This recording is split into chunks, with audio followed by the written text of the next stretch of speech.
মই ইয়াত মোক এতিয়া মৰা বুলি পেলাই দিছে, কেনেকৈ দিছে বাইদেউ মই এইবিলাক একো নাজানো। খিলঞ্জীয়া এই লোকসকলক দেশৰ দ্বিতীয় শ্ৰেণীৰ নাগৰিক হিচাপে পৰিগণিত হ'বলৈ গৈ আছে। মই তেতিয়া বাইদেউ কৈছো যদি মই চুইচাইড কৰিব লগা হয় তেতিয়া আচলতে ভাৰতবৰ্ষত আইন ব্যৱস্থা আছে নে নাই মোৰ সন্দেহ হয়। এজন মুখ্যমন্ত্ৰীয়ে যি টি কৰিব পাৰেনে? এজন প্ৰকৃত নাগৰিকক এজন মুখ্যমন্ত্ৰীয়ে ইচ্ছা কৰিলে তাৰ নামটো ডিভোটাৰ বনাব পাৰেনে? ভোটাৰ লিষ্টৰ পৰা কাটি দিব পাৰেনে? এজন জিন্দা মানুহক এজন মুখ্যমন্ত্ৰীয়ে ভোটাৰ লিষ্টৰ পৰা মৃত বুলি ঘোষণা কৰিব পাৰেনে? খোলা দম দি আছে আমাৰ অসমৰ মুখ্যমন্ত্ৰী হিমন্ত বিশ্ব শৰ্মাই। চাওক,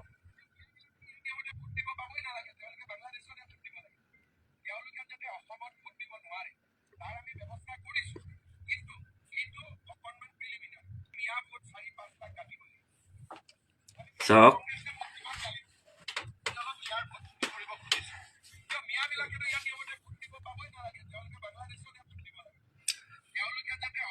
মোৰ প্ৰশ্ন, এজন মুখ্যমন্ত্ৰী খোলা কৈ আছে যে এটা ভাষিক মানুহৰ ভোট তেওঁ চুৰ কৰিবই বা কাটিবই, তেওঁ সেই মানুহবিলাকৰ সাংবিধানিক অধিকাৰটো এজন মুখ্যমন্ত্ৰীয়ে এটা ভাৰতীয় মানুহৰ সাংবিধানিক অধিকাৰটো কাটি দিব পাৰেনে? নাইকিয়া কৰি দিব পাৰেনে?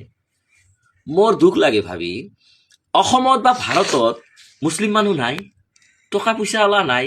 মই জনামতে কোটি কোটি এডভকেট আছে, খুব ডাঙৰ ডাঙৰ এডভকেট আছে। এইটো লৈ কিয় কেছ কৰা নাই? কিয় হাইকোৰ্টত কেছ হোৱা নাই? এই মানুহজন গোটেই দিন মিছা বকে, মিছা মাতি থাকে। আপোনালোকে গম পায় না নাই? এই মানুহজন জানি বুজি ইয়াক দালালবিলাকক দি অকল মুছলিমৰ নাম চাই চাই ভোটাৰ লিষ্টৰ পৰা কাটি দিয়া হৈ আছে। আৰু ই নিজে স্বীকাৰ কৰি আছে যে হয় মই ভোট কাটি আছো বা চুৰ কৰি আছো, দম দি কৰি আছে। কিয়?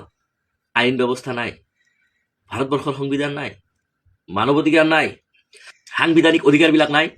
এই মানুহজন ইমান মিছা কথা কয়, ইমান মিছা বকে। আপোনালোকক ভিডিঅ' দেখাই আছো, ই কয় মিয়াৰ ভোট কাটি আছো, কিন্তু অকল মুছলিম চাই কাটি আছে। আছামিজ গৰিয়াই ইমাৰ ভোট কাটি আছে, গৰিয়া মুছলমান বিলাকৰ ভোট কাটি আছে। আপোনালোকক ভিডিঅ' দেখাই আছো মই। আমাৰ মাজত খিলঞ্জীয়া এই এইটো নামত হাইকোৰ্টত দেশৰ দ্বিতীয় শ্ৰেণীৰ নাগৰিক হিচাপে পৰিগণিত হ'বলৈ গৈ আছে। খোলা কেনেকে মানুহক মানুহৰ সাংবিধানিক অধিকাৰ নাইকিয়া কৰি দিব পাৰে? এজন মুখ্যমন্ত্ৰীৰ ইমান পাৱাৰ আছে নেকি যে ইচ্ছা কৰিলেই কাৰোবাৰ ভোটৰ নাম কাটি দিব, কাৰোবাৰ সাংবিধানিক অধিকাৰ নাইকিয়া কৰি দিব, কাক বা জেলত পঠাব? মানে যি টি কৰিব পাৰে নেকি? এইটোৱে মোৰ প্ৰশ্ন। আৰু মই জানো আমাৰ মুছলিম মানুহত বহুত কোটিপতি বিলিয়নাৰ মানুহ আছে। মই অনুৰোধে কৰি আছো যে আপোনালোকে এই অসহায় মানুহৰ কাৰণে অলপ মাত মাতক, অলপ কেছ কৰক, অলপ সোধক। যদি এইটো অধিকাৰ দিছে তাক, সংবিধানে যদি এজন মুখ্যমন্ত্ৰীক অধিকাৰ দিব পাৰে যে এজন প্ৰকৃত ভাৰতীয় নাগৰিকক তাই ভোটাৰ লিষ্টৰ পৰা কাটি দিব পাৰে, তেনেহ'লেতো আৰু কোনো আপত্তি নাই। কিন্তু এই কথাটো কোৰ্টৰ পৰা আহিব লাগে যে হয় এজন মুখ্যমন্ত্ৰীৰ ইচ্ছা হলে এজন প্ৰকৃত নাগৰিকক তাক ভোট নিদিয়াৰ কাৰণে সি ভোটাৰ লিষ্টৰ পৰা কাটি দিব পাৰে নামটো। এয়াই হ'ল মূল কথা। আপোনালোকক প্ৰুফ দি আছো। ই কয় খালি মিয়াৰ ভোট কাটে না। চাওক কিমান অসমীয়া মুছলমানৰ নাম কাঢ়ি দিছে। ই জাষ্ট হিন্দু মুছলমান কৰে, মিয়া অসমীয়া একো নাই। এইটো কিন্তু এই কথাটো কোৰ্টৰ পৰা আহিব লাগে যে হয় এজন মুখ্যমন্ত্ৰীৰ ইচ্ছা হলে এজন প্ৰকৃত নাগৰিকক তাক ভোট নিদিয়াৰ কাৰণে সি ভোটাৰ লিষ্টৰ পৰা কাটি দিব পাৰে নামটো। এয়াই হ'ল মূল কথা। আপোনালোকক প্ৰুফ দি আছো। ই কয় খালি মিয়াৰ ভোট কাটে না। চাওক কিমান অসমীয়া মুছলমানৰ নাম কাঢ়ি দিছে। ই জাষ্ট হিন্দু মুছলমান কৰে, মিয়া অসমীয়া একো নাই। এইটো নোহোৱা গৰিয়া জাতি নেকি?